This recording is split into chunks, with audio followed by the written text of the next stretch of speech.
where the mind is without fear and the head is held high, where knowledge is free.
Malda জেলা প্রশাসনের উদ্যোগে online class চলছে।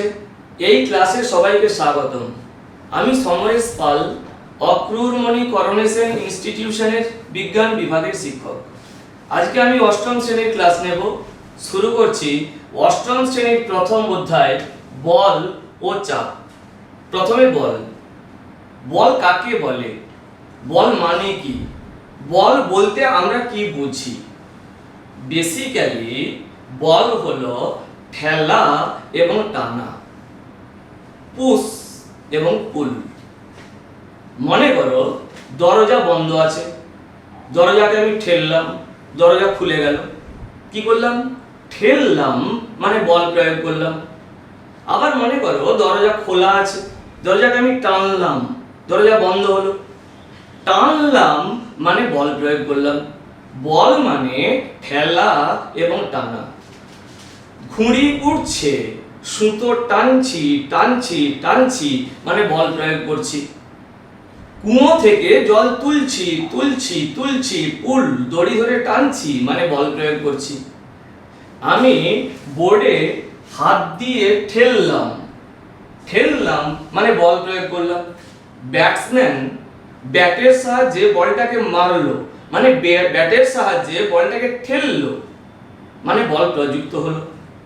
আমি pen থেকে pocket থেকে পেনটা বার করলাম, পকেট থেকে পেনটা বার করলাম, টানলাম মানে বল প্রযুক্ত হলো। পকেটে পেনটা গুঁজলাম মানে ঠেললাম, বল প্রযুক্ত হলো। বল মানে ঠেলা, বল মানে টানা। বল মানে ঠেলা, বল মানে টানা। দুজন বালক খেলাধুলো করছে। একজন বালক আরেকজন বালককে ধাক্কা দিল। ধাক্কা দিল মানে ঠেললো, মানে বল প্রয়োগ করলো। আমি বোতলকে টানলাম, নিজের দিকে টানলাম মানে বল প্রয়োগ করলাম। বল মানে ঠেলা, বল মানে টানা। তো বল কি কি করতে পারে? দেখো, মনে করো আমার হাতে ডাস্টার। এখন বলো তো এই ডাস্টারটা স্থির না গতিশীল? ডাস্টারটা স্থির। কেন না? সময় গড়িয়ে যাচ্ছে, ডাস্টার তার অবস্থানের কোনরূপ পরিবর্তন করছে না, অন্তত আমার সাপেক্ষে ডাস্টার স্থির।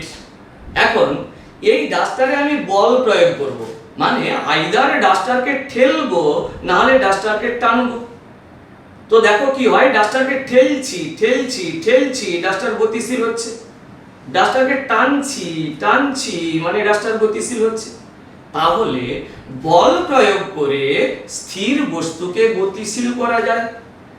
ঘুরিয়ে বলতে পারি, স্থির বস্তুকে গতিশীল করার জন্য বলের প্রয়োজন। আরো ভালোভাবে বলতে পারি, বাইর থেকে যা প্রয়োগ করলে স্থির বস্তু গতিশীল হয় তাকেই বল বলে। তোমরা ক্লাস 7-এ নিউটনের সূত্র পড়েছো। 3টে সূত্র আছে। প্রথম সূত্রে নিউটন বলছেন কি, বাহির থেকে বল প্রযুক্ত না হলে স্থির বস্তু চিরকাল স্থির অবস্থায় থাকে এবং গতিশীল বস্তু সমবেগে চলতে থাকে। কি বললেন শোনো, বাইরে থেকে বল প্রয়োগ না করলে স্থির বস্তু চিরকাল স্থির অবস্থায় থাকে, মানে কি? তাহলে নিশ্চয়ই বাইরে থেকে বল প্রয়োগ করলে স্থির বস্তুকে গতিশীল করা যায়। অর্থাৎ স্থির বস্তুকে গতিশীল করার জন্য যা প্রয়োগ করতে হয় তাই বল।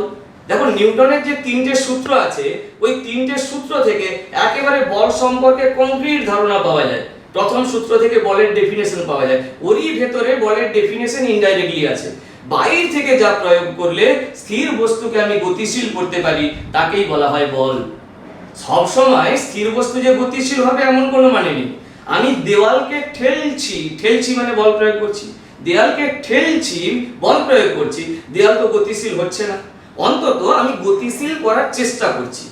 তাহলে বাইরে থেকে যা প্রয়োগ করলে স্থির বস্তু গতিশীল হয় বা গতিশীল করার চেষ্টা করা হয় তাকেই বল বলে। সবসময় বল প্রয়োগ করলে ঠেলছি টানছি মানে বস্তু গতিশীল হবে এমন কোনো মানে নেই, কিন্তু চেষ্টা করছি আমি ওকে গতিশীল করার। তাহলে বাইরে থেকে যা প্রয়োগ করলে স্থির বস্তুকে গতিশীল করা যায় কিংবা গতিশীল করার চেষ্টা করা হয় তাকে বলা হয় বল। এবার স্থির বস্তুকে আমি গতিশীল করতে চাইছি, তো বল দিতে হবে। তো কোন পজিশনে বল দিতে হবে, কোন পজিশনে আমি বলটা দেব, তার উপরে নির্ভর করবে ওই বস্তুটা কি রূপ গতি পাবে। বিভিন্ন ধরনের গতি আছে, তোমরা ক্লাস 7-এ পড়েছো। চলন গতি, ঘূর্ণন গতি, কম্পন গতি। মনে করো ফুটবল দাঁড়িয়ে আছে, আমি ফুটবলকে মেরে দিলাম, ফুটবল সরল রেখা বরাবর চলতে আরম্ভ করলো। তো আমি বল প্রয়োগ করার ফলে পার্টিকেল কি গতি পেয়েছে? চলন গতি পেয়েছে। ফুটবলটা চলন গতি পেয়েছে। আমি যেটা বলতে চাচ্ছিলাম, এই দণ্ড আছে, এই দিকে একটা অবলম্বনে আটকানো আছে দণ্ডটা, আমি এখানে বল প্রয়োগ করেছি, তাহলে কি হবে? দণ্ডটা ঘুরতে আরম্ভ করবে, তার মানে দণ্ডটা ঘূর্ণন গতি পাবে। তাহলে বল প্রয়োগ করে দণ্ডকে, কোনো বস্তু কণাকে আমি চলন গতি দিতে পারি, কোন ঘূর্ণন গতিও দিতে পারি। মনে করো একটা দড়ি বাঁধা আছে, দুটো দেওয়ালে কোন একটা পেরেকের সাহায্যে একটা দড়ি টান টান করে বাঁধা আছে, দুটো দেওয়াল একটা দড়ি টান টান করে বাঁধা আছে। এবার আমি কি করলাম? দড়িটার মাঝ পয়েন্টে ধরলাম, নিচের দিকে নামালাম, নামিয়ে ছেড়ে দিলাম। দড়িটাকে ধরে আমি টানলাম মানে বল প্রয়োগ করলাম, টেনে ছেড়ে দিলাম, তাহলে কি হবে? দড়িটা বারবার একই পথ বরাবর ওঠা নামা যাতায়াত শুরু করবে, দড়িটা কম্পন গতি পাবে। তাহলে দেখো, বল প্রয়োগ করে আমি দড়িটাকে কম্পন গতি দিতে পারলাম। তাহলে আমি বলতে চাচ্ছি, বল প্রয়োগ করে স্থির বস্তুকে গতিশীল করা যায়। কোন পজিশনে আমি বল প্রয়োগ করব, কোন দিকে আমি বল প্রয়োগ করব, বল প্রয়োগ আমি কিভাবে করব, সেটার উপরে নির্ভর করবে বস্তুটা কি ধরনের গতি পাবে। চলন গতি পাবে, না কম্পন গতি পাবে, না তোমার ঘূর্ণন গতি পাবে। তো বল প্রয়োগ করে আমি চলন গতি দিতে পারি, ঘূর্ণন গতি দিতে পারি, কম্পন গতি দিতে পারি। মনে করো এই যে দণ্ড, এই দণ্ড আছে, দরজা আছে, ঠিক আছে? দরজা তবেই খুলবে আমি যেদিকে শিকল আছে সেই দিকে যদি ঠেলি, সেই দিকে যদি বল প্রয়োগ করি। কিন্তু দরজার যে দিকটা চৌকাঠের সঙ্গে আটকানো আছে, আমি ওই দিকে বল প্রয়োগ করছি, দরজা খুলবে না। তো এই বডিটাকেও আমি যদি ঘূর্ণন গতি দিতে চাই, তাহলে বল প্রয়োগ করতে হবে এই জায়গায়। কিন্তু এই জায়গাটা যে বাঁধা আছে, আমি যদি এইখানে বল প্রয়োগ করতে থাকি, দণ্ড তো ঘুরবে না। তাহলে আমি বলতে চাচ্ছি, একটা বস্তুকে কি ধরনের গতি দেব সেটা নির্ভর করবে আমি কোন পজিশনে বল প্রয়োগ করেছি এবং কিভাবে বল প্রয়োগ করেছি তার উপর। তাহলে বল কি করতে পারে? বল করতে পারে কি, স্থির বস্তুকে গতিশীল করতে পারে বা করার চেষ্টা করে। আর কি করে না, বল গতিশীল বস্তুকে স্থির করতে পারে। আমি সাইকেলে যাচ্ছি, হঠাৎ করে ব্রেক কষলাম, ব্রেক কষলাম মানে কি? সাইকেলের চাকার উপর বল প্রয়োগ করলাম, সাইকেল দাঁড়িয়ে গেল। তো দেখো, গতিশীল বস্তু এখানে স্থির হচ্ছে, বল আসছে বল আসছে বল আসছে, আমি ধরলাম, ক্যাচ করলাম, বল প্রয়োগ করলাম, বলটা স্থির হয়ে গেল। তাহলে বল কি করতে পারে? গতিশীল বস্তুকে স্থির করতে পারে স্টুডেন্ট। আর কি করতে পারে বল? না, বল গতিশীল বস্তুর বেগ বাড়াতে বা কমাতে পারে। মনে করো একটা গতিশীল বস্তু, আমি সাইকেলে যাচ্ছি, মনে করো যেতে যেতে হালকা করে ব্রেক করলাম, হালকা করে ব্রেক করলাম মানে কি? হালকা করে বল প্রয়োগ করলাম, সাইকেলের বেগ একটু কমে যাবে। আমি সাইকেলে যাচ্ছি, জোরে জোরে প্যাডেল ঘোরাতে আরম্ভ করলাম। জোরে জোরে প্যাডেল ঘোরাচ্ছি মানে কি, পায়ের সাহায্যে জোরে জোরে প্যাডেলকে ঠেলছি, মানে জোরে বল প্রয়োগ করছি, সাইকেলের স্পিড বেড়ে যাবে। অর্থাৎ বল প্রয়োগ করে কোনো গতিশীল বস্তুর আমি বেগ বাড়িয়ে ফেলতে পারি, বেগ কমিয়ে ফেলতে পারি। মনে করো ফুটবল যাচ্ছে যাচ্ছে, যে ডিরেকশনে যাচ্ছে সেই ডিরেকশনে ফুটবলকে একটু ঠেলে দিলাম, কি হবে? ফুটবলের বেগ বেড়ে যাবে। অর্থাৎ গতিশীল বস্তুকে বেগ বাড়াতে বা কমাতে আমি বলের সাহায্য নেব। বল কি করতে পারে? তাহলে স্থির বস্তুকে গতিশীল করতে পারে, গতিশীল বস্তুকে স্থির করতে পারে, গতিশীল বস্তুর বেগের পরিবর্তন করতে পারে, বেগ বাড়িয়ে দিতে পারে কিংবা কমিয়ে দিতে পারে। আর কি করে বল? না, বল গতিশীল বস্তুর ডিরেকশন চেঞ্জ করতে পারে। মনে করো আমি ব্যাটসম্যান দাঁড়িয়ে আছি, বোলার বল করছে, বল আসছে আসছে আসছে, আমি ব্যাটে করে মারলাম স্পেয়ার কাট, বল ওইদিকে চলে গেল। বলটা সোজা আসছিল আমার কাছে, সোজা আসছিল, ব্যাটে ধাক্কা খেলো, ধাক্কা খেলো মানে কি, বল প্রযুক্ত হলো, ব্যাট কর্তৃক বলের উপর বল প্রযুক্ত হয়েছে, বলটা ডিরেকশন চেঞ্জ হয়ে গেল, অন্যদিকে বলটা চলে গেল। আসছিল সোজা, বল খাওয়ার পরে বলটা অন্যদিকে চলে গেল। অর্থাৎ বল কি করতে পারে? বল একটা গতিশীল বস্তুর ডিরেকশন চেঞ্জ করতে পারে। আর কি করতে পারে বল? বল কোন নমনীয় বস্তুর আকৃতি বদলে ফেলতে পারে। মনে করো আমার হাতে একটা রাবার আছে, রাবারকে টানলাম, টানলাম মানে কি, বল প্রয়োগ করলাম, বল প্রয়োগ করলাম, তো রাবারটা দৈর্ঘ্যে বড় হয়ে গেল, তার আকৃতির পরিবর্তন করলো। মনে করো তীর ধনুক আছে, ধনুকে আমি টান দিলাম, টান দিলাম, ধনুকের লম্বাটে যে আকৃতি ছিল সেটা বেলনাকৃতি শেপ অর্জন করলো, অর্থাৎ আকৃতির পরিবর্তন ঘটলো। একটা মনে করো কাদার ডেলা আছে, আমি কি করলাম, বল প্রয়োগ করলাম, কাদার ডেলা চ্যাপ্টা হয়ে গেল। তার মানে বল প্রয়োগ করে একটা নমনীয় বস্তুর আকৃতি পাল্টে ফেলতে পারি। ঠিক আছে? মনে করো স্প্রিং আছে, কোনো দেওয়ালে স্প্রিং লাগানো আছে, আমি কি করলাম, স্প্রিংটাকে জাগলাম, ঠেললাম, মানে বল প্রয়োগ করলাম, স্প্রিংটা সংকুচিত হয়ে গেল। তাহলে বল কি করতে পারে? বল স্থির বস্তুকে গতিশীল করতে পারে, গতিশীল বস্তুকে স্থির করতে পারে, গতিশীল বস্তুর বেগের পরিবর্তন করতে পারে, বেগ বাড়িয়ে ফেলতে পারে কিংবা কমিয়ে ফেলতে পারে।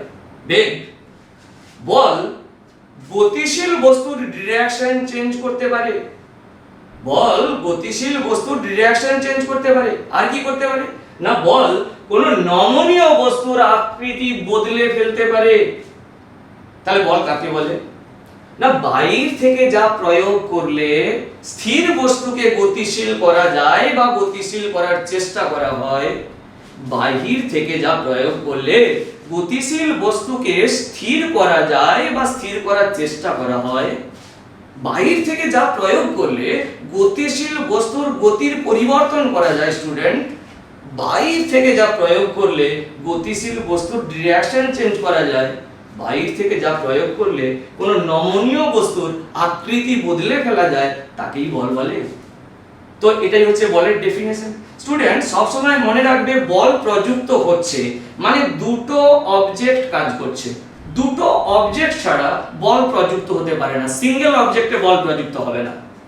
দেখো মনে করো ডাস্টার আমার হাতে আছে, বল প্রয়োগ করব, ডাস্টারকে ঠেলবো, দেখো ঠেলছি ঠেলছি, দুটো অবজেক্ট, একটা অবজেক্ট হচ্ছে আমার হাতের আঙুল যে বলটা প্রয়োগ করছে, আর আরেকটা অবজেক্ট হচ্ছে ডাস্টার যেখানে বলটা প্রযুক্ত হচ্ছে।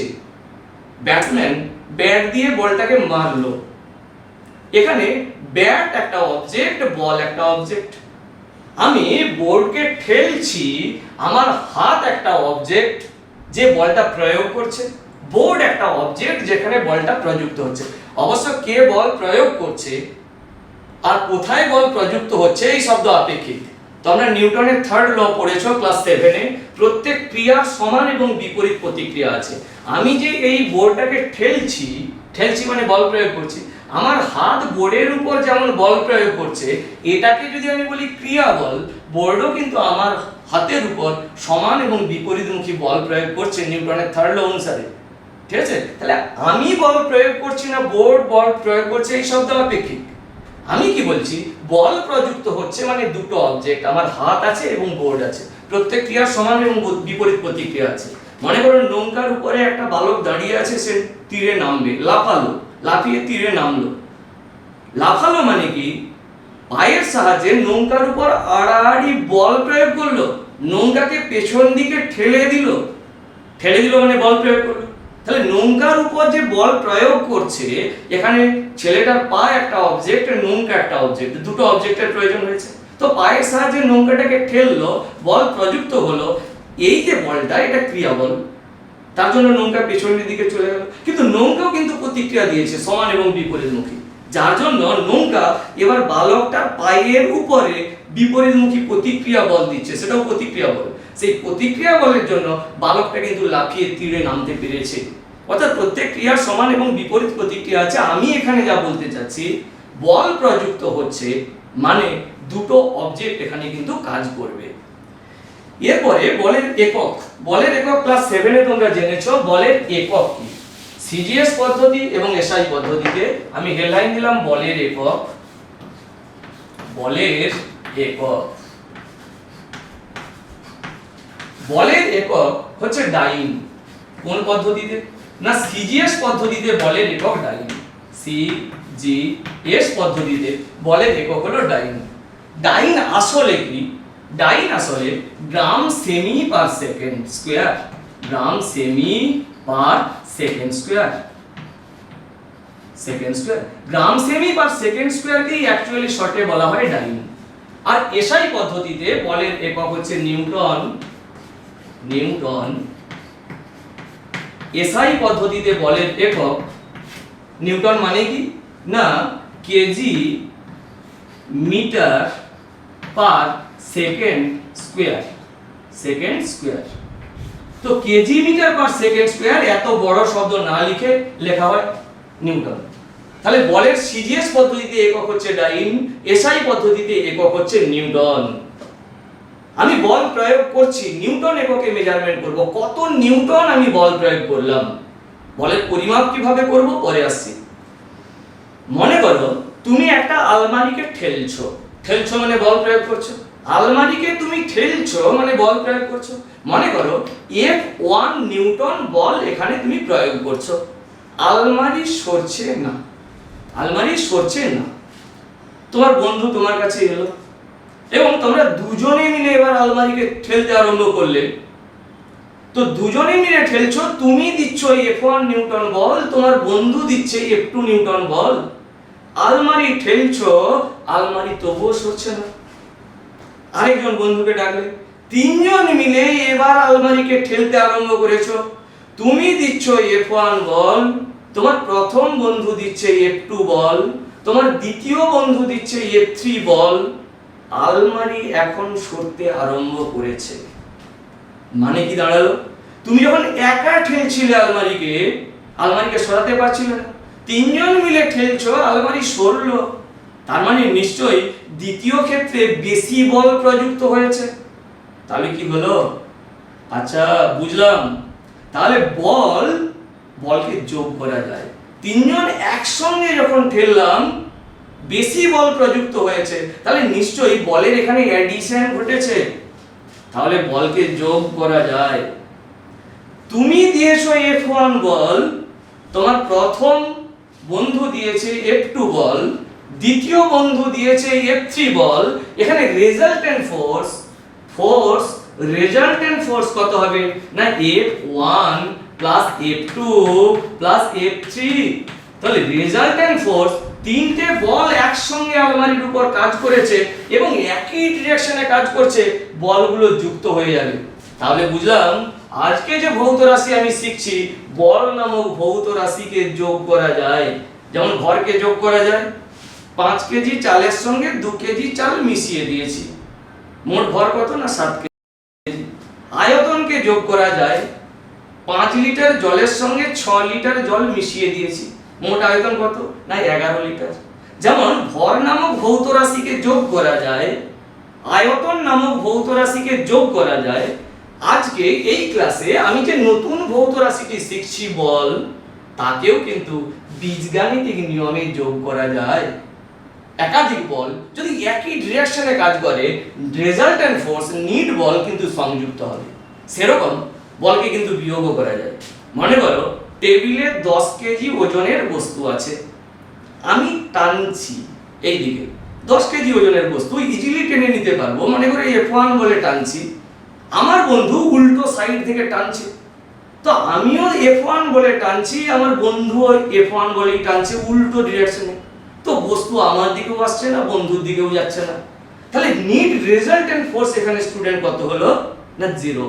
রেজাল্ট্যান্ট ফোর্স যদি 0 হয় বস্তু স্থির অবস্থায় থাকবে। স্থির বস্তুকে গতিশীল করতে পারবো তখনই যদি রেজাল্ট্যান্ট ফোর্সের মান থাকে। আমি টানছি এই দিকে F1 বলে, আমার বন্ধু টানছে উল্টো ডিরেকশনে F2 বলে, তার মানে রেজাল্ট্যান্ট ফোর্স F রেজাল্ট্যান্ট কত হবে না F1, আমি টানছি F1 বলে, আমার বন্ধু টানছে F1 বলে, বিয়োগ করলাম, উল্টো ডিরেকশনে বল কাজ করছে, বিয়োগ হবে 0। রেজাল্ট্যান্ট ফোর্স যেহেতু 0, ওই জন্য বস্তু মুভ করছে না। মনে করো দড়ি টানাটানির খেলা চলছে, এই দিকে দুটো বাচ্চা দড়ি নিয়ে টানছে আর অন্যদিকে 5টা বাচ্চা আছে, তো দুটো বাচ্চা F1 বলে দড়িটা টানছে আর 5টা বাচ্চার জোর বেশি, সেই F2 বলে টানছে, F2 is greater than F1। মনে করো একটা বাচ্চা, দুটো বাচ্চা F1 বলে টানছে এই দিকে আর 5টা বাচ্চা দড়িকে টানছে ওই দিকে, এই ডিরেকশনে টানছে F2 বলে। তো আমি বলছি F1 is less than F2, 5টা বাচ্চার দড়ি টানছে, তার জোর বেশি, এই দিকে বেশি পরিমাণে দড়ি টানা হবে এবং এই পাশে যে 5টা বাচ্চা আছে ওরা জয়লাভ করবে, ওই দিকে দড়ি সরে যাবে। কারণ কি এখানে রেজাল্ট্যান্ট ফোর্স 0 নয়, রেজাল্ট্যান্ট ফোর্স দুটো ফোর্স উল্টো ডিরেকশনে কাজ করছে, তাহলে রেজাল্ট্যান্ট ফোর্স কি হবে, তাদের বিয়োগ ফলের সঙ্গে সমান, বড় থেকে ছোটটা বিয়োগ করব। এখানে রেজাল্ট্যান্ট ফোর্স F রেজাল্ট্যান্ট এর মান কত হবে না F2 মাইনাস F1, F2 বড়, 5 জন বাচ্চা টানছে, ও বেশি বল প্রয়োগ করছে, F2 is greater than F1, তো রেজাল্ট্যান্ট ফোর্সের মান যেহেতু পজিটিভ, তো দড়ি মুভ করলো 5টা বাচ্চার দিকে, তারা জয়লাভ করলো।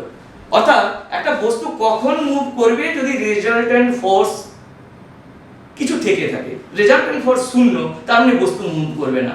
একটা বস্তুর উপরে অনেকগুলো বল কাজ করছে, মনে করে এই দিকে একটা বল কাজ করছে, এই দিকে একটা বল কাজ করছে, এই দিকে একটা বল কাজ করছে, ওই দিকে একটা, উপরে একটা, নিচে একটা, বহু বল কাজ করছে। তো আমি সমস্ত বলের ক্ষেত্রে দেখব, সমস্ত বলের সংযোজন বিয়োজন করে দেখব রেজাল্ট্যান্ট ফোর্স কত। রেজাল্ট্যান্ট ফোর্স যদি 0 হয় এই বডি মুভ করবে না, স্থির অবস্থায় রয়ে যাবে। আর রেজাল্ট্যান্ট ফোর্সের মান যদি থাকে তাহলে কিন্তু বডিটা মুভ করবে, যেদিকে রেজাল্ট্যান্ট ফোর্স আছে সেই দিকে, সেই ডিরেকশনে মুভ করবে। তাহলে কি বুঝলাম, বল নামক ভৌত রাশিকে যোগ করা যায়, বল নামক ভৌত রাশিকে বিয়োগ করা যায়। তাহলে সমস্যা, আমি যদি বলি একটি বস্তুর উপর 40 নিউটন এবং 100 নিউটন দুটি বল প্রযুক্ত হয়েছে, তাহলে বলো রেজাল্ট্যান্ট ফোর্স কত। এটাই সমস্যা, একটা বস্তুর উপর দুটো বল প্রযুক্ত হয়েছে, 40 নিউটন এবং 100 নিউটন। তুমি ভাবছো বলকে তো যোগ করা যায়, বলকে তো বিয়োগ করা যায়, তাহলে রেজাল্ট্যান্ট ফোর্স কি বলবো, যোগ করে আমি 140 বলবো না বিয়োগ করে আমি 60 বলবো। তাহলে তুমি 140 হবে, 60 হবে না অন্য কোনো রেজাল্ট হবে, সেটা ডিপেন্ড করবে ফোর্সটা কোন ডিরেকশনে কাজ করছে তার উপর। যদি দেখি বস্তুটার উপর ফোর্সটা একই ডিরেকশনে কাজ করছে, তাহলে রেজাল্ট্যান্ট ফোর্স যোগ হয়ে যাবে, তখন রেজাল্ট্যান্ট ফোর্স বললাম 40 প্লাস 100 সমান 140 নিউটন। আর যদি দেখি ফোর্সগুলো বিপরীত ডিরেকশনে কাজ করছে, তাহলে কি করব, বিয়োগ করে দেব, 100 Newton minus 40 Newton, resultant force হলো 60 নিউটন। অর্থাৎ বলকে যোগ করব না বিয়োগ করব সেটা ডিপেন্ড করবে বল কোন ডিরেকশনে কাজ করছে তার উপর।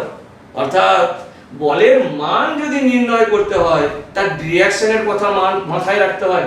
আমি রেজাল্ট্যান্ট ফোর্স ক্যালকুলেট করব, এখানে রেজাল্ট্যান্ট ফোর্স বলেছি যোগফল হয়েছে F1 + F2 + F3, এখানে বিয়োগ হয়ে গেল, তাহলে কখন যোগ হবে কখন বিয়োগ হবে রেজাল্ট্যান্ট ফোর্সের মানটা ডিপেন্ড করে তার মধ্যে, বস্তুর মধ্যে যে ইন্ডিভিজুয়াল ফোর্সগুলো কাজ করছে তাদের ডিরেকশনের উপর। তাহলে কি বুঝলাম স্টুডেন্ট, বল এমন একটা ভৌত রাশি যাকে পরিমাপ করতে গেলে দিকের কথাটাও মাথায় রাখতে হয়। বড় হব, ক্লাস 9-এ উঠবো, তখন বুঝবো যে সমস্ত ভৌত রাশির দিক আছে তাদেরকে ভেক্টর কোয়ান্টিটি বলে, এবং বল একটা ভেক্টর কোয়ান্টিটি, বল একটা ভেক্টর রাশি। তো এবার বলের পরিমাপ করব। বলের পরিমাপ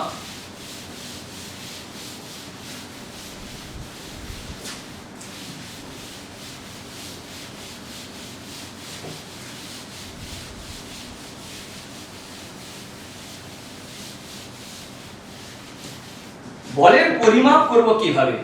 না, নিউটন যে তিনটে সূত্র দিয়েছেন ক্লাস 7 এ পড়েছো, দ্বিতীয় সূত্র অনুসারে বলের পরিমাপ করা যায়।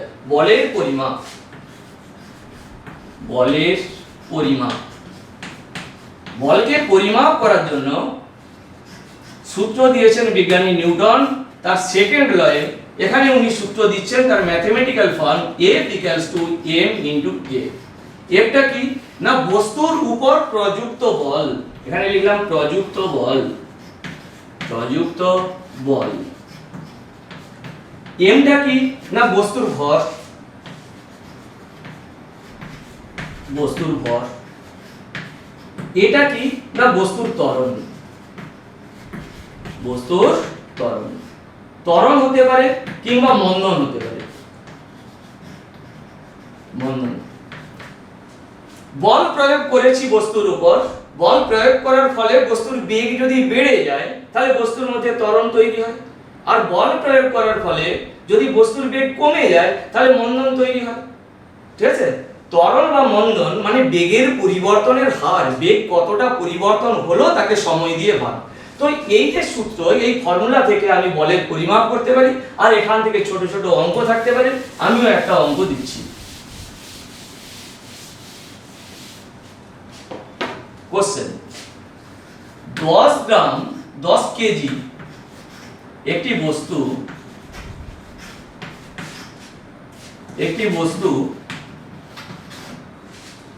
10 মিটার পার সেকেন্ডে চলছিল, 10 মিটার পার সেকেন্ডে চলছিল।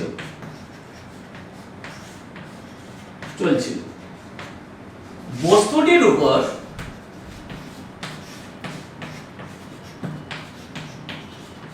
কত বল প্রয়োগ করলে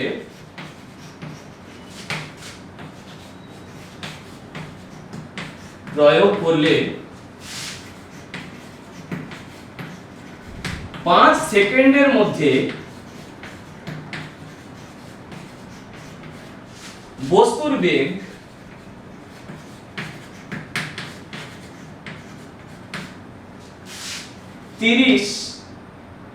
30 মিটার পার সেকেন্ড করা যাবে।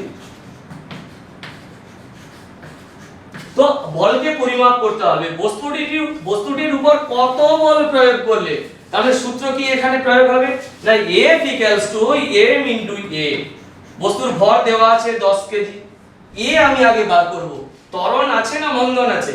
তার ইনিশিয়াল ভেলোসিটি ছিল 10 metre per second, final velocity 30 metre per second. Velocity বেড়েছে, তাহলে ত্বরণ ক্যালকুলেশন হবে। ভেলোসিটি বেড়েছে মানে ত্বরণ। তাহলে অ্যাক্সিলারেশন, ত্বরণ ক্যালকুলেশন করলাম, বেগ বৃদ্ধি বাই সময়। বেগ কতটা বেড়েছে? না, ফাইনাল ভেলোসিটি হয়েছে 30, ইনিশিয়াল ভেলোসিটি ছিল 10, ফাইনাল ভেলোসিটি থেকে ইনিশিয়াল ভেলোসিটি বিয়োগ করলাম, ভেলোসিটির পরিবর্তন পেলাম। তাকে যদি সময় দিয়ে ভাগ করি, 5 সেকেন্ড এই পরিবর্তন, তাকে যদি টাইম দিয়ে ভাগ করি তাহলে ত্বরণের মান বার করতে পারবো। ত্বরণ মানে কি? বেগের পরিবর্তনের হার, মানে বেগের পরিবর্তনকে সময় দিয়ে ভাগ। তাহলে এটা আসবে মিটার পার সেকেন্ড স্কয়ার। সমান কত হবে? না, 20/5 মানে 4 মিটার পার সেকেন্ড স্কয়ার। তাহলে এই অঙ্কে ফোর্সের মান জিজ্ঞেস করেছে, কত বল প্রযুক্ত হয়েছে। m এর মান দেওয়া আছে, বস্তুর ভর 10 কেজি, এবং ত্বরণ আমি বের করেছি 4 মিটার পার সেকেন্ড।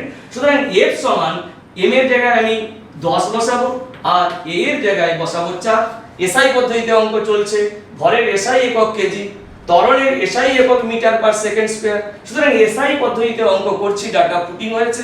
সুতরাং SI পদ্ধতিতে বলের যে একক নিউটন, অর্থাৎ 40 নিউটন এখানে রেজাল্টেন্ট ফোর্স, 40 নিউটন বল এখানে প্রযুক্ত হয়েছে। ঠিক আছে? তো এইরকমই মন্দন দিয়ে একটা অঙ্ক দিচ্ছি। মনে করো 2 কেজি ভরের একটা বস্তু আছে, 2 কেজি ভরের একটা বস্তু আছে, 2 কেজি। এই বস্তুটা চলছিল 30 centimetre per second, 30 centimetre per second এই ভেলোসিটিতে চলছিল। 2 কেজি ভরের একটি বস্তু কণা 30 সেমি পার সেকেন্ড এই ভেলোসিটি নিয়ে চলছে। এই বস্তুটির উপর কত বল প্রয়োগ করলে, কত বল প্রয়োগ করলে 2 সেকেন্ডের মধ্যে, 2 সেকেন্ডের মধ্যে বস্তু স্থির হবে, বস্তু স্থির হবে। তাহলে এখানেও আমি রেজাল্টেন্ট ফোর্স বার করব, কত বল প্রয়োগ করলে বস্তুটা স্থির হবে। তাহলে এখানে ত্বরণ তৈরি হচ্ছে না মন্দন, না ইনিশিয়াল ভেলোসিটি 30 সেন্টিমিটার পার সেকেন্ড, ফাইনাল ভেলোসিটি কত, বস্তুটি স্থির হবে বলেছে, স্থির হবে মানে ফাইনাল ভেলোসিটি 0। তাহলে মন্দন তৈরি হচ্ছে, ভেলোসিটি কমছে মানে মন্দন। তাহলে মন্দনের মানটা ক্যালকুলেশন করব। মন্দন মানে কি, না বেগ হ্রাস কতটা হলো, কত সময় হলো। মন্দন মানে বেগের পরিবর্তন, আগে ইনিশিয়াল ভেলোসিটি ছিল 30, ফাইনাল ভেলোসিটি হচ্ছে 0। এই যে ভেলোসিটির পরিবর্তন কত সেকেন্ডে হয়েছে, 2 সেকেন্ড। 2 সেকেন্ডের মধ্যে বস্তুটাকে স্থির করতে হচ্ছে বাই 2। বেগের পরিবর্তনকে আমি যদি সময় দিয়ে ভাগ করি তাহলে ত্বরণ কিংবা মন্দনের মান পাই। এখানে যেহেতু ভেলোসিটি কমছে আমি মন্দনের মান পাচ্ছি। ইউনিট কি হবে, সেমি পার সেকেন্ডে দেওয়া ছিল, সুতরাং সেমি পার সেকেন্ড স্কয়ার হবে, সেকেন্ড স্কয়ার। ত্বরণের যা একক সেমি পার সেকেন্ড স্কয়ার। তাহলে রেজাল্টেন্ট ফোর্স বার করব F = m * a। এখানে প্রবলেম, m এর মান আমি বসাবো, a এর মান আমি বসাবো, কিন্তু m দেওয়া আছে 2 কেজি। কেজি তো এসআই পদ্ধতিতে ভরের একক, কিন্তু ত্বরণ আমি বের করেছি এত সেমি পার সেকেন্ড, ক্যালকুলেশনটা করে নেই 15 সেমি পার সেকেন্ড স্কয়ার। দেখো সেমি পার সেকেন্ড স্কয়ার এককে ত্বরণের মান আছে, এটা সিজিএস পদ্ধতিতে ত্বরণের মান আছে, আর এসআই পদ্ধতিতে ভরের মান আছে। তো আমাকে সেম একই ইউনিটে কনভার্ট করতে হবে। সুতরাং আমি সিজিএস পদ্ধতি না হলে এসআই পদ্ধতি, যে কোনো একটা পদ্ধতিতে ডাটা পুটিং করব। তো 2 কেজি যে ভরটা ছিল তাকে গ্রামে কনভার্ট করে দেব। সিজিএস পদ্ধতিতে অঙ্ক করছি, ভরটা আমার গ্রাম এককে দরকার, আর ত্বরণটা মন্দনটা এখানে সেমি পার সেকেন্ড স্কয়ার এককে দরকার। তো আমি 2 কেজি কে নেব না, 2 কেজি মানে 2000 গ্রাম, 2000 গ্রাম। তো 2 কেজি মানে কত গ্রাম, না 2000 গ্রাম, 2000 গ্রাম। তাহলে গ্রাম এককে আমি m এর মান পুট করেছি সিজিএস পদ্ধতিতে। তাহলে সিজিএস পদ্ধতিতে a এর মান পুট করতে পারবো 15 সেমি পার সেকেন্ড স্কয়ার, তাহলে 15। আর এখানে যে রেজাল্টটা বেরোবে, আমি যেহেতু সিজিএস পদ্ধতিতে ডাটা পুট করছি তাহলে রেজাল্টটা বেরোবে ডাইন এককে। তাহলে কত হবে, না 30000, এর অ্যানসার হবে ডাইন একক। তাহলে বলকে পরিমাপ করতে আমরা শিখলাম এই সূত্র দিয়ে, F = m * a, এই সূত্র দিয়ে আমি বলকে পরিমাপ করতে পারি। এরপরে বলের প্রকারভেদ। বল কত ধরনের, না বল 2 ধরনের। বলের প্রকারভেদ আমি বলছি বল ফোর্স হচ্ছে 2 ধরনের ফোর্স আছে। একটা বলছি কন্টাক্ট ফোর্স, কন্টাক্ট ফোর্স, আর আরেকটা হচ্ছে নন কন্টাক্ট ফোর্স।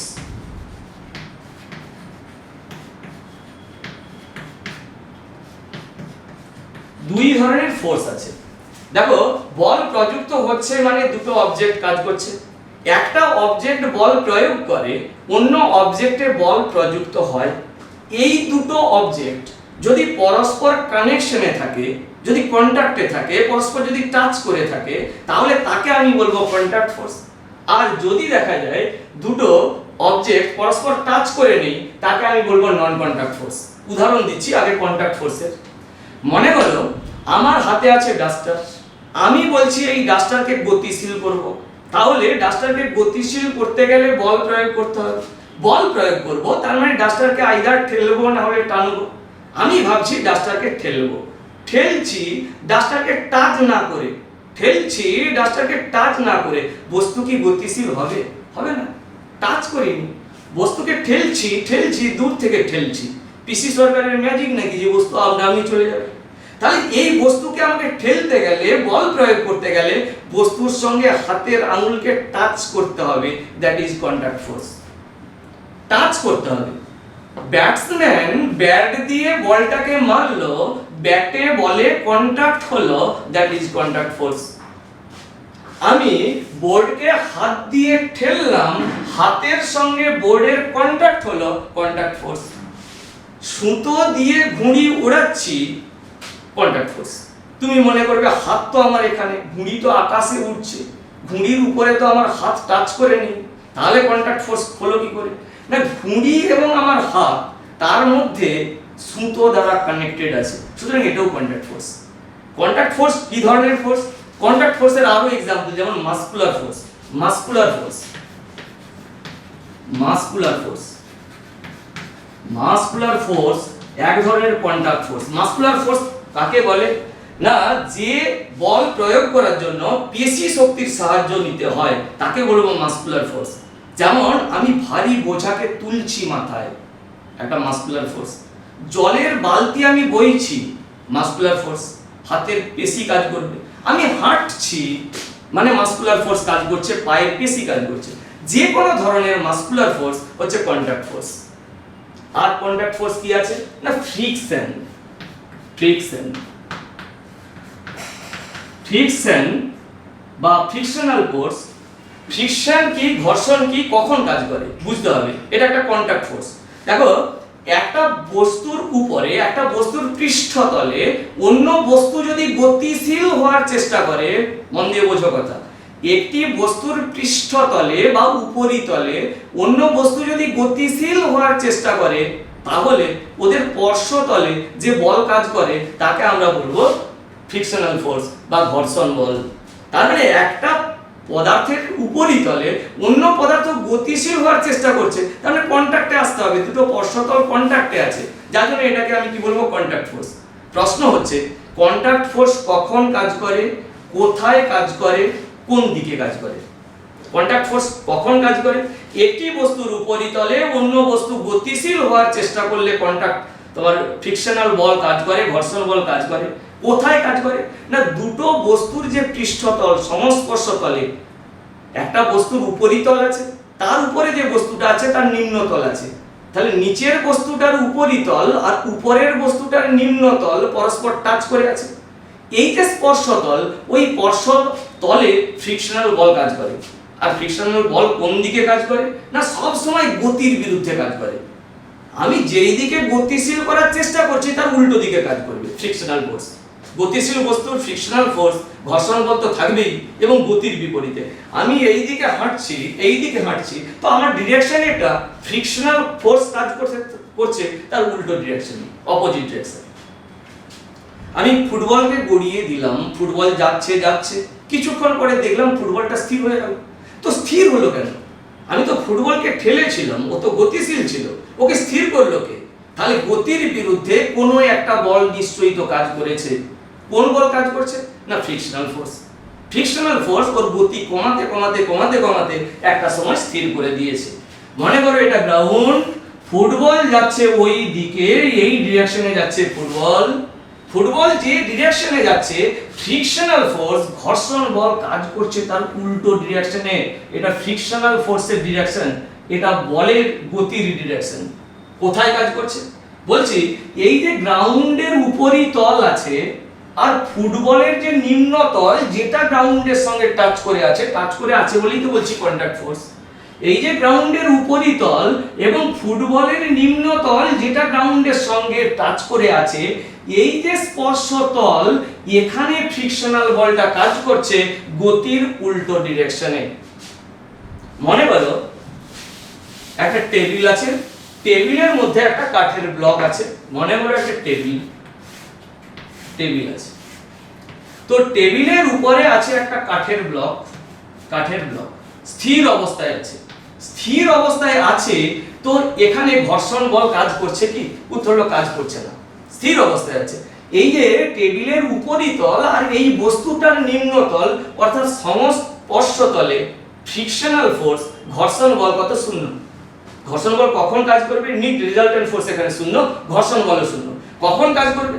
যখন আমি বল প্রয়োগ করে এই বস্তুটাকে গতিশীল করার চেষ্টা করব তখনই ফ্রিকশনাল ফোর্স কাজ করতে আরম্ভ করবে। মনে করো এই বস্তুটাকে আমি 3 নিউটন বল প্রয়োগ করে এই দিকে টানছি, 3 নিউটন বল প্রয়োগ করলাম, এটা আমার ড্রাইভিং ফোর্স, আমি টানছি, চালক বল। সঙ্গে সঙ্গে বস্তুটার মধ্যে ফ্রিকশনাল ফোর্স জন্মে গেছে, আমি যেদিকে বলটা প্রয়োগ করছি তার উল্টো ডিরেকশনে, অর্থাৎ টেবিলের উপরিতল এবং বস্তুটার নিম্নতল দুজনের পর্শ্বতলে কিংবা ওই পর্শ্বতলের সমান্তরালে একটা বল কিন্তু কাজ করছে এই দিকে, যেটাকে আমি বলছি ফ্রিকশনাল ফোর্স। মান কত? 3 নিউটন। কারণ আমি 3 নিউটন বলে টেনেছি, বস্তুটা স্থির আছে, টেনেছি, বস্তুটাকে সরাতে পারিনি, 3 নিউটন বলে টেনেছি, ফ্রিকশনাল ফোর্স উল্টো ডিরেকশনে কাজ করছে 3 নিউটন। তো আমার ড্রাইভিং ফোর্স 3 নিউটন, ওর অপোজিং ফোর্স অর্থাৎ frictional force 3 Newton, resultant force 3 - 3 = 0, resultant force 0, তো বস্তুটা স্থির অবস্থায় আছে। তো আমি আরো জোরে টানছি, তো ওর অপোজিং ফোর্স আরো বাড়াচ্ছে। আমি এবার টানছি 4 নিউটন বলে, আমি দেখলাম ফ্রিকশনাল ফোর্স হয়ে গেল 4 নিউটন, রেজাল্টেন্ট ফোর্স সবসময় 0, বস্তু স্থির অবস্থায় আছে। তো আমি 4 নিউটন বলে টানছি, তো ফ্রিকশনাল ফোর্সও হয়ে গেছে 4 নিউটন। আমি ড্রাইভিং ফোর্স যত বাড়াচ্ছি, যত বল প্রয়োগ করছি, আমি জোরে জোরে টানার চেষ্টা করছি, ফ্রিকশনাল ফোর্স তত বাড়ছে। তার মানে কি, ড্রাইভিং ফোর্স আমার যত বড় হবে, যত বেশি হবে, যত ড্রাইভিং ফোর্সের মান বাড়তে থাকবে, ফ্রিকশনাল ফোর্সের মানও আস্তে আস্তে বাড়তে থাকবে এবং আমার ড্রাইভিং ফোর্সের সঙ্গেই সমান হবে। যত আমি ফোর্স বাড়িয়ে টানার চেষ্টা করছি, ও ফ্রিকশনাল ফোর্স তত বাড়াচ্ছে, আমার ড্রাইভিং ফোর্স আর ওর অপোজিং ফোর্স দুটো ইকুয়াল হয়ে যাচ্ছে, রেজাল্টেন্ট ফোর্স শূন্য হয়ে যাচ্ছে, সুতরাং বস্তু মুভ করছে না। অর্থাৎ রেজাল্টেন্ট ফোর্স এখানে কি, রেজাল্টেন্ট ফোর্স, ফোর্স রেজাল্টেন্স মানে কি, আমার ড্রাইভিং ফোর্স FD মাইনাস ওর অপোজিং ফোর্স মানে ওর ফ্রিকশনাল ফোর্স, এর মানটা শূন্য হয়ে যাচ্ছে। 3 নিউটন - 3 নিউটন শূন্য, 4 নিউটন - 4 নিউটন শূন্য। আমি আরো জোরে বল প্রয়োগ করছি 10 নিউটন, ও আমাকে ফ্রিকশনাল ফোর্স দিচ্ছে 10 নিউটন শূন্য। কিন্তু এই বডিটার অপোজিং ফোর্স দেওয়ার একটা ম্যাক্সিমাম ক্ষমতা আছে, ম্যাক্সিমাম ক্ষমতা আছে। মনে করো এই বডি আমাকে 30 নিউটন বল প্রয়োগ করতে পারে, 30 নিউটন ম্যাক্সিমাম অপোজিং ফোর্স দিতে পারে। তো এর ম্যাক্সিমাম ঘর্ষণ বলের মান হতে পারে, স্থিত ঘর্ষণ বলের মান হতে পারে মনে করো 30 নিউটন। তো আমি 30 নিউটন পর্যন্ত যদি আমি বল প্রয়োগ করি, ও 30 নিউটন পর্যন্ত অপোজিং ফোর্স দিতে পারবে। কিন্তু 30 নিউটনের যদি বেশি বল প্রয়োগ করি, আমি মনে করো 35 নিউটন বল প্রয়োগ করে দিয়েছি, ওর ম্যাক্সিমাম ক্ষমতা অপোজিং ফোর্স দেওয়ার 30 নিউটন, তাহলে রেজাল্টেন্ট ফোর্স হয়ে যাবে আমার কত না, এখানে 35, FD মানে 35, F0 মানে 30, রেজাল্টেন্ট ফোর্স 5 নিউটন। ওই 5 নিউটন রেজাল্টেন্ট ফোর্সের জন্য বস্তুটা কিন্তু এই দিকে মুভ করবে। অর্থাৎ ড্রাইভিং ফোর্স যদি ওর অপোজিং ফোর্স অপেক্ষা বেশি হয়, বস্তু মুভ করবে। ড্রাইভিং ফোর্সের মান অপোজিং ফোর্স অপেক্ষা সামান্য পরিমাণ বেশি, তো বস্তু ধীরে ধীরে মুভ করবে। আর ড্রাইভিং ফোর্সের মান অপোজিং ফোর্সের মান অপেক্ষা অনেকটা বেশি, তো বস্তু দ্রুত গতিতে মুভ করবে। ঠিক আছে, তো বস্তু মুভ করবে মানে ড্রাইভিং। তাহলে কি বুঝলাম, একটা বস্তু একটা উপরিতলে স্থির অবস্থায় আছে, ঘর্ষণ বল নেই, 0। কিন্তু এই বস্তুকে যখনই আমি বল প্রয়োগ করে গতিশীল করার চেষ্টা করব, গতিশীল করতে পারছি না সেটা বড় কথা নয়, গতিশীল করার চেষ্টা করব, তখনই ফ্রিকশনাল ফোর্স তৈরি হবে। আমি যেদিকে গতিশীল করার চেষ্টা করছি তার উল্টো ডিরেকশনে পর্শ্বতলে ঘর্ষণ বল কাজ করবে। তাহলে ঘর্ষণ বল জিনিসটা কি, কাকে বলে না, একটি বস্তুর পৃষ্ঠতলে অন্য বস্তুকে গতিশীল করার চেষ্টা করলে এই দুটো বস্তুর সংস্পর্শ তলে গতির বিপরীত দিকে যে বল তৈরি হয় তাকে বলা হয় frictional force. Frictional force actually দুই ধরনের, স্থিত ঘর্ষণ বল এবং চল ঘর্ষণ। ফ্রিকশনাল ফোর্স আমি বলছি ঘর্ষণ বল হচ্ছে দুই ধরনের, একটা স্থিত ঘর্ষণ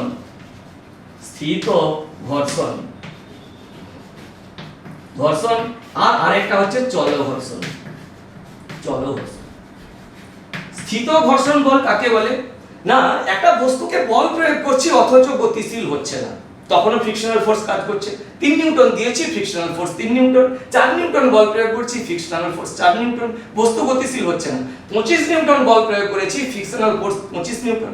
একটা বস্তুকে বল প্রয়োগ করা সত্ত্বেও গতিশীল হচ্ছে না, তখন ওর পর্শ্বতলে, দুটো বস্তুর সংস্পর্শ তলে যে ঘর্ষণ বলটা কাজ করে তাকে আমরা বলবো স্থিত ঘর্ষণ বল। তো স্থিত ঘর্ষণ বল, আর যদি একটা বস্তু কণাকে আমি বল প্রয়োগ করে গতিশীল করি, বল প্রয়োগ করলাম, ওর স্থিত ঘর্ষণের একটা সর্বোচ্চ মান আছে, সেটা ছাড়িয়ে গেছে, তাহলে বস্তু গতিশীল হবে। বল প্রয়োগ করে যদি বস্তু গতিশীল অবস্থায় থাকে, ওই গতিশীল বস্তুর দুটো তলের স্পর্শ তলে যে ঘর্ষণ বল কাজ করে সেটাকে বলবো চল ঘর্ষণ। অর্থাৎ একটা বস্তুকে বল প্রয়োগ করা সত্ত্বেও বস্তু স্থির আছে, তখন যে ঘর্ষণ বলটা কাজ করছে সেটা স্থিত ঘর্ষণ বল। আর একটা বস্তুকে বল প্রয়োগ করে আমি গতিশীল করছি, ওই গতিশীল বস্তুটার মধ্যে যে ঘর্ষণ বল কাজ করছে সেটাকে আমরা বলবো চল ঘর্ষণ বল। ঠিক আছে? তো এরপরে দেখো নন কন্ট্যাক্ট ফোর্স, জাস্ট আমি উদাহরণ দিয়ে ছাড়বো, কারণ নন কন্ট্যাক্ট ফোর্স নিয়ে দ্বিতীয় চ্যাপ্টারে আলোচনা করা আছে। নন কন্ট্যাক্ট ফোর্স আমি বলছি তিন ধরনের। একটা হচ্ছে গ্র্যাভিটেশনাল ফোর্স, দু নাম্বার হচ্ছে ম্যাগনেটিক্যাল ফোর্স, তিন নাম্বার হচ্ছে ইলেকট্রোস্ট্যাটিক ফোর্স। গ্র্যাভিটেশনাল ফোর্স কি অমনি নরমালি বলছি, কারণ সেকেন্ড চ্যাপ্টারে তোমাকে মানে ডিপলি ডিসকাশন হবে। গ্র্যাভিটেশনাল ফোর্স মানে কি না, এই বিশ্বের যে কোনো বস্তু কণা, যে কোনো দুটো বস্তু কণা পরস্পরকে আকর্ষণ করছে, এই যে আকর্ষণ বল, এই আকর্ষণ বলকে বলা হয় গ্র্যাভিটেশনাল ফোর্স। আমার সঙ্গে এই বোর্ডের আকর্ষণ বল চলছে, বোর্ড আমাকে টানছে, আমি বোর্ডকে টানছি। চেয়ারের সঙ্গে টেবিলের আকর্ষণ বল চলছে, আমার সঙ্গে চেয়ারের আকর্ষণ বল চলছে। যে কোনো বস্তু কণা পরস্পরকে আকর্ষণ করে। পৃথিবী সূর্যকে আকর্ষণ করছে, সূর্য পৃথিবীকে। পৃথিবী চন্দ্রকে আকর্ষণ করছে, চন্দ্র পৃথিবীকে। চন্দ্র সূর্যকে আকর্ষণ করছে, সূর্য আকর্ষণ করছে চন্দ্রকে। যত গ্রহ নক্ষত্র আছে পারস্পরিক কিন্তু আকর্ষণ বল চলছে। এই আকর্ষণ বল সবাই চাইছে অন্য গ্রহ নক্ষত্রকে নিজের কেন্দ্রের দিকে টানতে। এই যে পারস্পরিক আকর্ষণ বল, এই আকর্ষণ বলের জন্য গ্রহ নক্ষত্রগুলো যে যার বিভিন্ন কক্ষপথে ঘুরছে। অদ্ভুত ব্যাপার, আকর্ষণ বল চলছে, এর জন্য বিভিন্ন কক্ষপথে গ্রহ নক্ষত্র ঘুরছে, কিন্তু কেউ কারোর সঙ্গে টাচ করে নেই।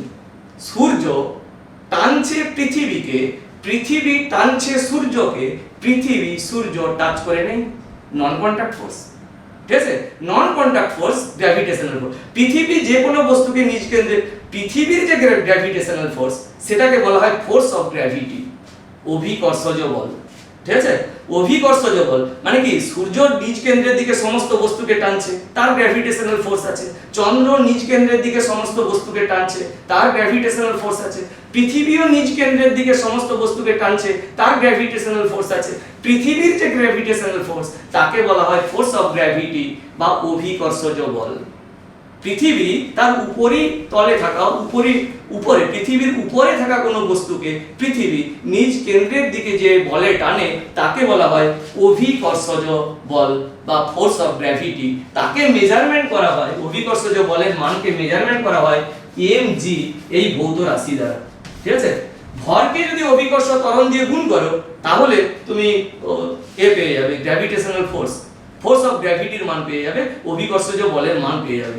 মনে করো আমার ভর 100 কেজি, তাহলে পৃথিবী আমাকে কি বলে টানছে সেটাই অভিকর্ষজ বল 100 কেজি। তাহলে m এর মান হচ্ছে 100 কেজি, আর g এর মান হচ্ছে এসআই পদ্ধতিতে 9.8, তাহলে গুণ করলাম তাহলে কত হলো 98। তো 98 নিউটন বলেও আমাকে টানছে। তো এটা হচ্ছে গ্র্যাভিটেশনাল ফোর্স। আর তোমরা জানো যে কোনো চৌম্বক পদার্থকে আকর্ষণ করে তাদের মধ্যে কন্টাক্ট থাকে না, কন্টাক্ট ছাড়াই। লোহার টুকরো এই দূরে আছে, আমি চুম্বক এখানে রেখেছি, আমার হাত আকর্ষণ বল অনুভব করছে। ঠিক আছে? লোহার টুকরো যেন আকৃষ্ট হতে চাইছে। তার মানে কি, তার মানে এখানে এটা হচ্ছে নন কন্টাক্ট ফোর্স। আর ইলেকট্রিক্যাল ফোর্স, সম আধান পরস্পরকে বিকর্ষণ করে, বিষম আধান পরস্পরকে আকর্ষণ করে কন্টাক্ট ছাড়াই। এটা নন কন্টাক্ট ফোর্স। আমি বলেই দিয়েছি সেকেন্ড চ্যাপ্টারে ডিপলি আলোচনা হবে নন কন্টাক্ট ফোর্সের সম্পর্কে। আজকে এখান পর্যন্তই ছাড়লাম। নমস্কার।